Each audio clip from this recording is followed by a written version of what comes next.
et puis c'est ce qu'on entend sur le plateau. Oui. Vous êtes d'accord avec ce côté binaire ou c'est plus compliqué que cela? C'est très compliqué du fait de l'agrégation de tout le monde qui est là, c'est évident, mais en substance c'est ça, c'est deux camps qui s'affrontent. Moi je vais vous dire quelque chose, j'étais il y a 2 ans à peu près, avant que les hostilités commencent en Syrie, je me trouvais en Angleterre par exemple pour d'autres choses, pas du tout de la Syrie.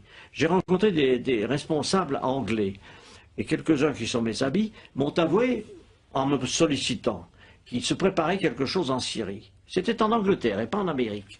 L'Angleterre préparait l'invasion des rebelles en Syrie. Et on m'a même demandé à moi, sous le prétexte que j'étais ancien ministre des Affaires étrangères, si je participerais comme ça. J'ai évidemment dit le contraire. J'ai dit, écoutez, moi, je suis français, ça ne m'intéresse pas. Mais c'est pour dire que cette opération vient de très loin.